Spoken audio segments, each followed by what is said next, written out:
now, could I ask everyone in the audience to please join us in welcoming Padma Lakshmi.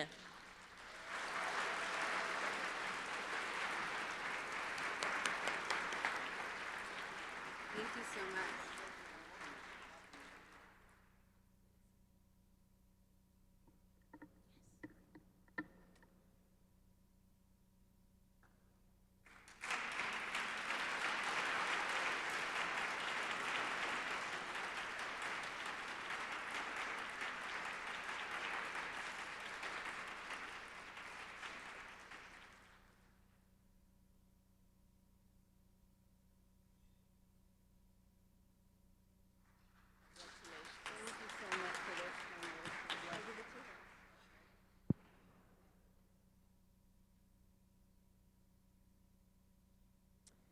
Thank you so much.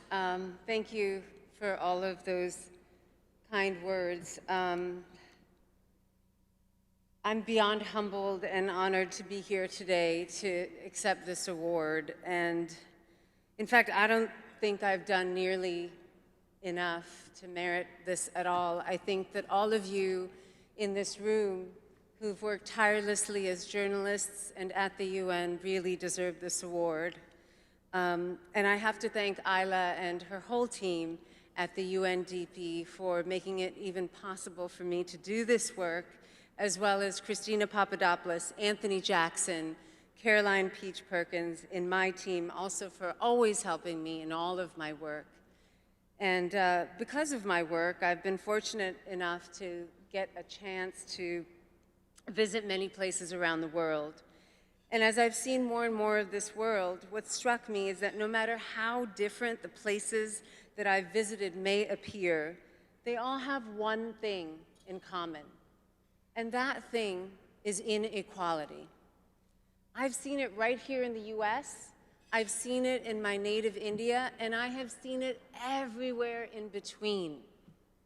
Fighting this inequality is at the heart of my mission as Goodwill Ambassador for the United Nations Development Program, because every development problem that you see is also one of inequality.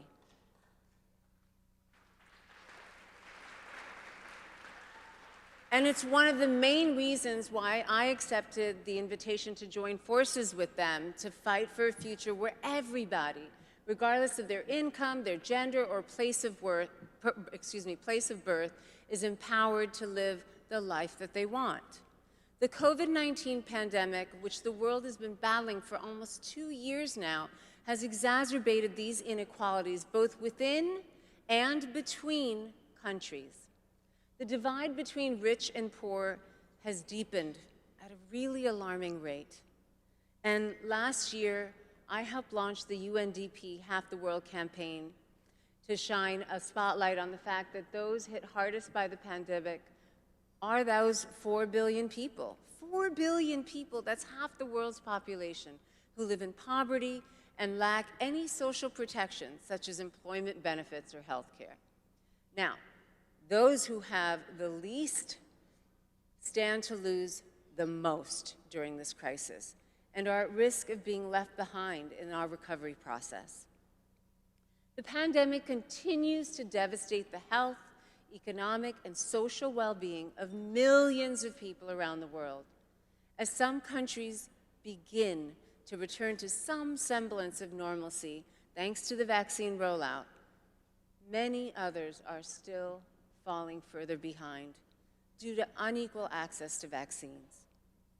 A slower and delayed vaccination rollout in low-income countries has left them vulnerable to COVID-19 variants, new surges of the virus, and a slower recovery out of this crisis. We all need to take urgent action to make vaccines accessible and available to everyone, and we need to do it now. Access to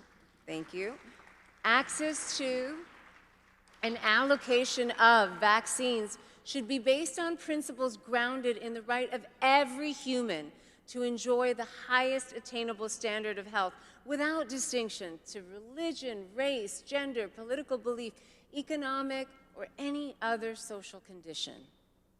Accelerating vaccine equity is not only critical to saving lives, but also to driving a faster and fairer recovery from the pandemic for all of us. We have to address this problem of inequality in all its forms, head on. It's the thread that runs through each of the Sustainable Development Goals set forth by the UN with the ambitious aim of achieving them by 2030. We have to fight for equality for all, and that includes gender equality. Yeah, it's an issue that's especially close to my heart. Let's remember that women and girls face some of the worst discrimination in the world. Women and girls are the ones most affected by poverty and inequality. The COVID-19 pandemic exacerbated pre-existing inequalities. We've seen an increase in gender-based violence, and up to 83 million additional women will likely be pushed into extreme poverty by 2030 because of COVID-19. Hard-earned gains that we've made for women's rights have been limited, fragile, and uneven, regressing even further during the past years. Although women's education is at an all-time high, this is not translated into greater job opportunities. And women remain dramatically underrepresented in politics at all levels, making up less than 1 in 3 of top leadership positions in public administration globally, and yet we're at least half the population. Think about that for a second. Underpinning these unequal outcomes are pervasive social norms and power imbalances. Young women in particular face more challenges than anybody from gender-based violence, health and education discrimination, and cultural attitudes that prevent them from fulfilling their potential. On a personal note, look, I grew up the child of a single mom here in New York, and at home, of course, a woman made all the decisions. There was nobody else. But my mother's autonomy was hard-earned. She fled to the United States after leaving an abusive marriage because in our native India, the stigma of divorce would have made a normal life impossible. We moved across the world to evade constricting gender norms and biases. Of course, we found that women in the United States, too, they struggled against the limitations of their prescribed roles. But in my childhood, in the 1970s and 80s, in the shadow of second-wave feminism, there was an assumption that as laws changed to allow women more public participation, social norms would evolve too. But many didn't. We see that now with abortion. In the United States and other countries, attitudes about gender roles have proved remarkably persistent. Ingrained bias forms the glass ceiling that blocks women's advancement in all aspects of their lives. Last year, the UNDP released an index on gender social norms that revealed that almost 90%, just let that sink in, 90% of the world's men and women are biased in some way against women. The findings showed that half of men and women feel that men make better political leaders.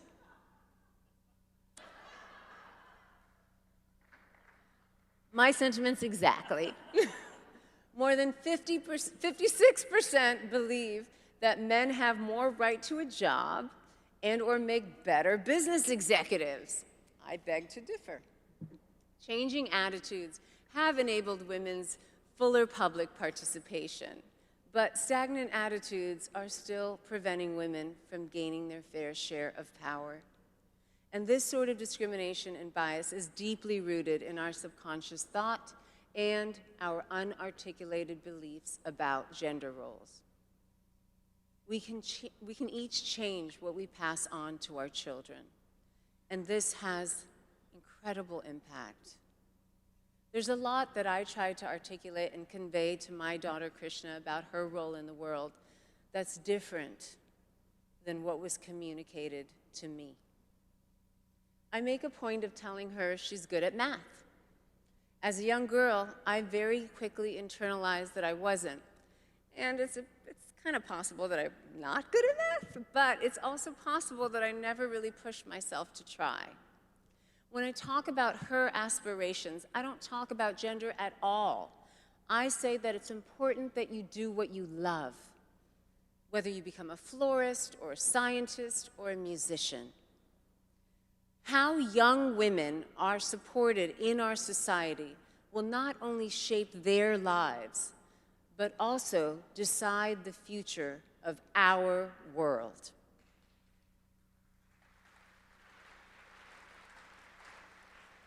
There are a million ways to separate us from each other by religion, our bank accounts, the color of our skin. But we all want the same thing. We all want to keep our children safe. We all want to be able to take care of our parents when they're old. We all want to have a safe and serene home where our families can flourish. These most human values transcend any borders. I still believe that there's more that connects us as human beings than separates us.